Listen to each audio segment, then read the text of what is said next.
Crispy ಹಾಗೂ ಜ್ಯೂಸಿಯಾಗಿ chicken ಕಬಾಬ್ ಮಾಡೋದು ತೋರಿಸ್ಕೊಡ್ತಾ ಇದ್ದೀನಿ. ಅದು ಹೋಮ್ ಮೇಡ್ ಚಿಕನ್ ಕಬಾಬ್. ನಾನೇ ಮನೇಲಿ ಪೌಡರ್ ಮಾಡಿ ಈ ಕಬಾಬನ್ನು ಮಾಡಿದ್ದೀನಿ. ತುಂಬ ಚೆನ್ನಾಗಿರುತ್ತೆ ಫ್ರೆಂಡ್ಸ್, ಒಂದು ಸಲ ಟ್ರೈ ಮಾಡಿ ನೋಡಿ. ಮೊದಲನೇದಾಗಿ ಮಿಕ್ಸಿ ಜಾರಲ್ಲಿ 1 ಇಂಚಷ್ಟು ಚಕ್ಕೆ, 8 ಲವಂಗ, ಹಾಗೆ 2 ಟೇಬಲ್ ಸ್ಪೂನಷ್ಟು ಮೆಣಸು ಹೆಚ್ಚಿಗೆ ಹಾಕ್ಕೋಬೇಕು. ನೀರು ಹಾಕಬೇಡಿ, ಹಾಗೆಯೇ ಪೌಡ್ರ್ ಮಾಡ್ಕೋಬೇಕು. ನಂತರ 1 kg ಚಿಕನ್ ತೊಗೊಂಡಿದ್ದೀನಿ. ಬೋನು ಮತ್ತು ಸ್ಕಿನ್ನು ಎಲ್ಲ ಮಿಕ್ಸ್ ಮಾಡಿನೇ ತೊಗೊಂಡಿದ್ದೀನಿ. 3 ಸಲ ನೀಟಾಗಿ ತೊಳೆದ್ಬಿಟ್ಟು ಈ ರೀತಿ ಬೌಲಲ್ಲಿ ಹಾಕಿಟ್ಟಿದ್ದೀನಿ. ಈಗ ಇದರಲ್ಲಿ 2 ಟೀ ಸ್ಪೂನಷ್ಟು ಶುಂಠಿ ಬೆಳ್ಳುಳ್ಳಿ ಪೇಸ್ಟನ್ನು ಸೇರಿಸ್ಕೋಬೇಕು. ಹಾಗೆ ನಾನು 2 ಸ್ಪೂನಷ್ಟು ಮೊಸರನ್ನು ಹಾಕ್ತಾಯಿದ್ದೀನಿ. ಮೊಸರು ಬದಲಾಗಿ ನೀವು ನಿಂಬೆ ರಸ ಹಾಕ್ಕೋಬೋದು, ತೊಂದರೆ ಇಲ್ಲ. ನಂತರ ಪೌಡ್ರ್ ಮಾಡಿಟ್ಟಿರೋ ಅಂಥ ಚಕ್ಕೆ ಲವಂಗ ಮೆಣಸಿನ ಪುಡಿನ ಸೇರಿಸ್ಕೊಳ್ತಾ ಇದ್ದೀನಿ.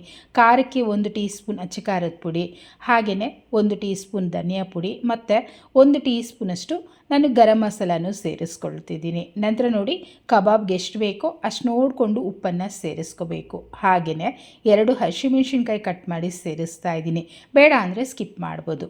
ಅರ್ಧ ಹೋಳಷ್ಟು ನಿಂಬೆ ರಸ ಹಾಕೋದ್ರಿಂದ ಚಿಕನ್ ಪೀಸಸ್ಸು ಜ್ಯೂಸಿಯಾಗಿ ಸಾಫ್ಟಾಗಿ ಚೆನ್ನಾಗಿ ಬರುತ್ತೆ. ಈಗ ನೋಡಿ, ಚೆನ್ನಾಗಿ ಮಿಕ್ಸ್ ಮಾಡ್ಕೋಬೇಕು.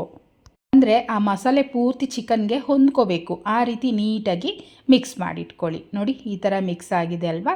ಈಗ ಒಂದು ಪ್ಲೇಟನ್ನು ಮುಚ್ಚಿಟ್ಟು ಅರ್ಧ ಗಂಟೆಯಿಂದ 3 ರಿಂದ 4 ಗಂಟೆವರೆಗೂ ನೀವು ನೆನೆಸಿಡ್ಬೋದು. ಎಷ್ಟೊತ್ತು ನೆನೆಸಿಡ್ತೀರೋ ಅಷ್ಟು ಸಾಫ್ಟಾಗಿ ಬರುತ್ತೆ. ಈಗ ನೋಡಿ, ಓಪನ್ ಮಾಡಿ ತೋರಿಸ್ತಾ ಇದ್ದೀನಿ. ಇದರಲ್ಲೇ 2 ಟೇಬಲ್ ಸ್ಪೂನಷ್ಟು ಕಾರ್ನ್ಫ್ಲೋರ್ ಅಂದರೆ ಜೋಳದ ಹಿಟ್ಟನ್ನು ಹಾಕ್ಕೊಳ್ತಾ ಇದ್ದೀನಿ. ಹಾಗೆ 1 ಟೇಬಲ್ ಸ್ಪೂನಷ್ಟು ಅಕ್ಕಿ ಹಸಿಟ್ಟನ್ನು ಸೇರಿಸ್ತಾ ಇದ್ದೀನಿ. ಇದನ್ನು ನೀಟಾಗಿ ಮಿಕ್ಸ್ ಮಾಡ್ಕೊಳ್ಳೋಣ. ಬೇಕು ಅನಿಸಿದ್ರೆ ಒಂದು ಸ್ವಲ್ಪ ನೀರನ್ನು ಚಿಮ್ಕಿಸ್ಕೊಳ್ಳಿ, ತೊಂದರೆ ಏನೂ ಇಲ್ಲ. ಚೆನ್ನಾಗಿ ಮಿಕ್ಸ್ ಮಾಡಿಬಿಟ್ಟು, ಇದೇನು ತುಂಬ ಹೊತ್ತು ನೆನೆಸೋದು ಬೇಡ, ಬರೀ 10 ನಿಮಿಷ ಮಾತ್ರ ನೀವು ನೆನೆಸಿಟ್ಕೊಂಡ್ರೆ ಸಾಕಾಗುತ್ತೆ. 10 ನಿಮಿಷ ಆದ ನಂತರ ಎಣ್ಣೆ ಬಿಸಿ ಮಾಡ್ಕೊಂಡಿದ್ದೀನಿ. ಈಗ ಇನ್ನೊಂದು ಸಲ ಚೆನ್ನಾಗಿ ಕಲಿಸ್ಕೊಂಬಿಡಿ, ಯಾಕೆಂದರೆ ನೀರು ಬಿಟ್ಕೊಂಡಿರುತ್ತೆ. ಆ ನೀರೆಲ್ಲ ಚೆನ್ನಾಗಿ ಮಿಕ್ಸ್ ಆಗಬೇಕು. ಮಿಕ್ಸ್ ಮಾಡಿಕೊಂಡು ಒಂದೊಂದೇ ಪೀಸಸ್ನ ತೆಗೆದು ನಾವು ಎಣ್ಣೆಲಿ ಬಿಟ್ಕೋಬೇಕಾಗುತ್ತೆ. ಎಷ್ಟಾಗುತ್ತೋ ಅಷ್ಟು. ಎಣ್ಣೆ ತುಂಬ ಬಿಸಿ ಮಾಡಬಾರ್ದು. ತುಂಬ ಬಿಸಿ ಮಾಡಿಬಿಟ್ರೆ ಮೇಲೆಲ್ಲ ಸೀದೋಗುತ್ತೆ ಕಬಾಬು, ಒಳಗಡೆ ಎಲ್ಲ ಹಸಿ ಇರುತ್ತೆ. ಅದರಿಂದ ಮೀಡಿಯಮ್ ಆಗಿ ಬಿಸಿ ಮಾಡಿಕೊಂಡು ಒಂದ್ರ ಪಕ್ಕ ಒಂದನ್ನು ಹಾಕ್ಕೊಳ್ಳಿ. ಹಾಗೆ ಈ ನೊರೆ ಬರ್ತಿದೆ ಅಲ್ವಾ, ಇದು ಪೂರ್ತಿ ಕಡಿಮೆ ಆಗಬೇಕು. ಕಡಿಮೆ ಆದ ನಂತರ ಆ ಕಡೆ ಈ ಕಡೆ ಟರ್ನ್ ಮಾಡ್ಕೋಬೇಕು. ಮೊದಲೇ ನೀವು ಟರ್ನ್ ಮಾಡೋಕ್ಕೆ ಹೋದರೆ ಆ ಮಸಾಲೆ ಎಲ್ಲ ಬಿಟ್ಕೊಂಡ್ಬಿಡುತ್ತೆ ಕಡಾಯಿ ಜೊತೆ. ಅದರಿಂದ ನೊರೆ ಪೂರ್ತಿ ಕಡಿಮೆ ಆದ ನಂತರ ಈ ರೀತಿ ಟರ್ನ್ ಮಾಡಿ ಒಂದು 7 ರಿಂದ 8 ನಿಮಿಷನಾದರೂ ಫ್ರೈ ಮಾಡಿ ಪ್ಲೇಟಲ್ಲಿ ತೆಗೆದಿಟ್ಕೊಳ್ಳಿ. ನೋಡಿ, ಈ ಕಲರ್ ಬಂದರೆ ಕರೆಕ್ಟಾಗಿರುತ್ತೆ. ಪೂರ್ತಿ ತೆಗೆದಿಟ್ಕೊಂಡು ಎಷ್ಟು ಪೀಸಸ್ ಇದೆಯೋ ಅದನ್ನೆಲ್ಲ ನಾನು ಇದೇ ರೀತಿಯೇ ಫ್ರೈ ಮಾಡ್ಕೊಳ್ತೀನಿ. ಕಬಾಬ್ ಜೊತೆಯಲ್ಲಿ ಕರಿಬೇವು ಮತ್ತು ಹಸಿಮೆಣಸಿನ್ಕಾಯನ್ನು ಫ್ರೈ ಮಾಡ್ತಿದ್ದೀನಿ. ಸೆಂಟ್ರಲ್ ಆಗಾಗ ಬಾಯಿಗೆ ಸಿಗ್ತಾ ಇದ್ದರೆ ಚೆನ್ನಾಗಿರುತ್ತೆ.